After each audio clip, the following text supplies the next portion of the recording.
So, a couple months ago, I was at a Bible study and it was a women's Bible study, and we ended up having a reading.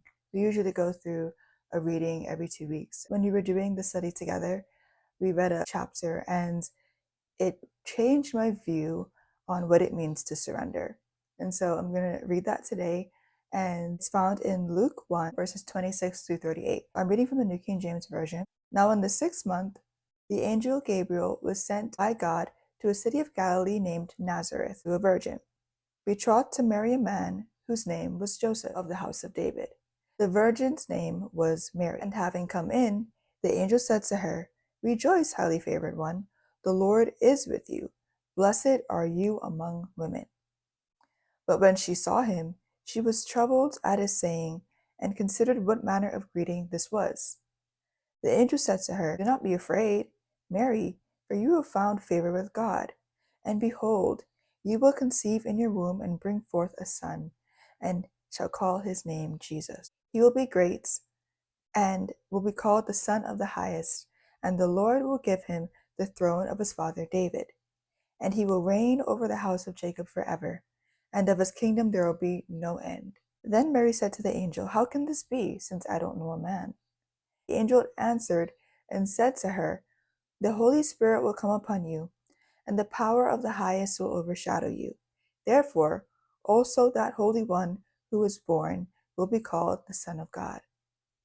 Now indeed, Elizabeth, your relative, has also conceived a son in her old age, and this is now the 6th month for her who was called barren. For with God nothing will be impossible." Then Mary said, "Behold, the maidservant of the Lord, let it be to me according to your word." And the angel departed from her. What really inspires me the most about this passage is Mary's ability to surrender. We don't know the plans that Mary had for her day. We don't know the plans that Mary had for the next few years of her life.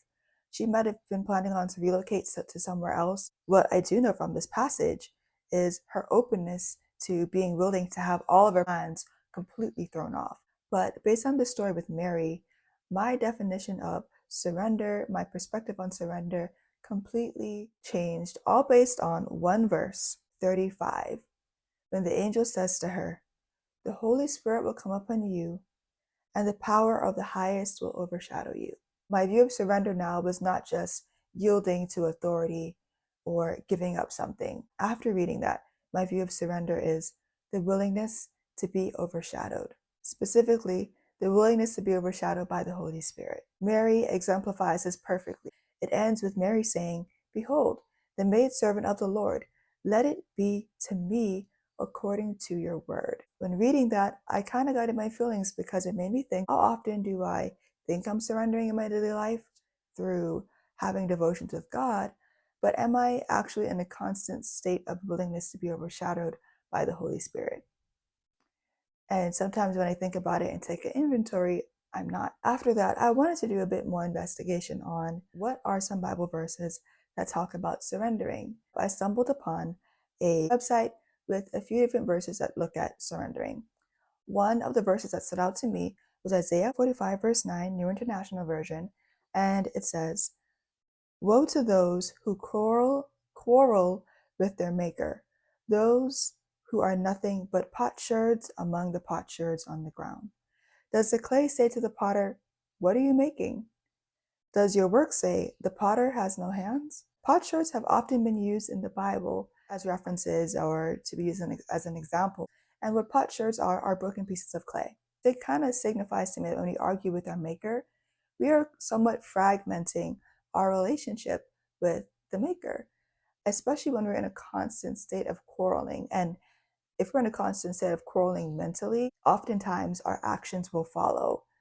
It can be understandable when we question God and we ask questions like, why did this have to happen to me?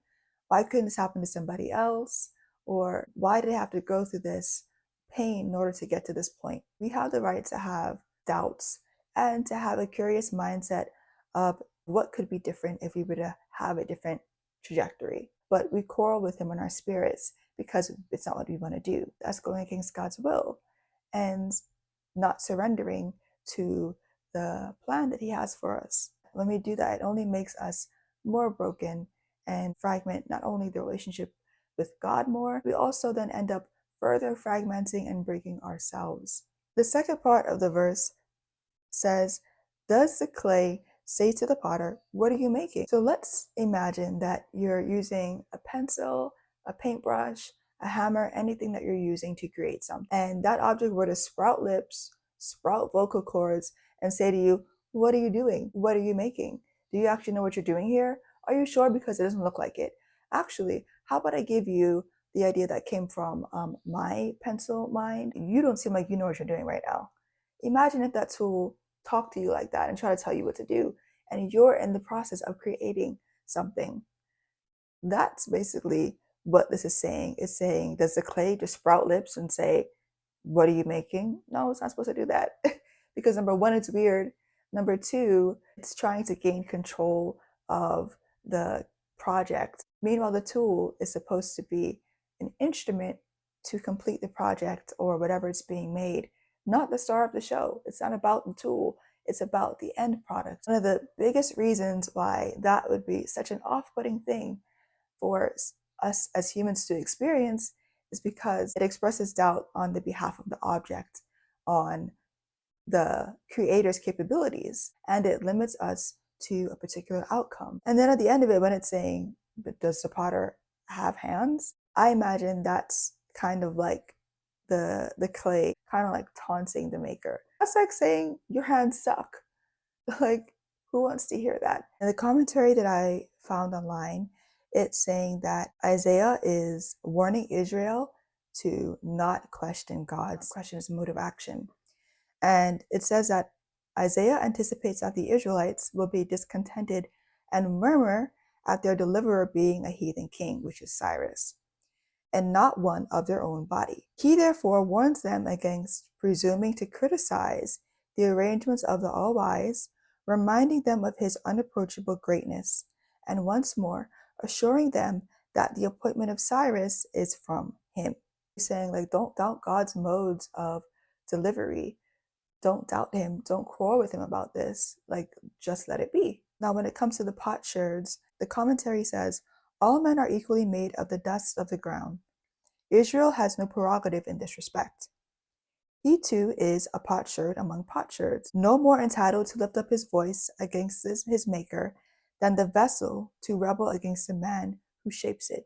Yet, this is what a man does who finds fault with the arrangements of the Almighty. The takeaways that I want you guys to have from this video is, number one, if we continue to question and quarrel about God's arrangements in our lives, it can cause us to fragment our relationship with God, spiritually, physically, mentally. However, even if we've gotten to a point where we've quarreled with God so much and we feel so far away from God that we feel just like a million pieces of potsherds, a million pieces of broken clay, the beautiful thing is that God still wants to use us. He can still reassemble the pieces of us that are fragmented and reassemble the relationship with him that's been fragmented once we surrender our lives to him again and choose not to find faults in the arrangements that he wants to make in our lives. The second takeaway is to look for small ways of being willing to be overshadowed by the Holy Spirit, not just the big ways, because in the small ways that we're willing to be overshadowed by the Holy Spirit leads to the big ways of finding favor with God, and not only finding favor with God for in order to have a particular outcome, but finding favor with God leads us to having peace in our lives. I hope this video was helpful for you. I hope there were some takeaways. Let me know if you have any extra thoughts or questions in the comments, and stay amplified.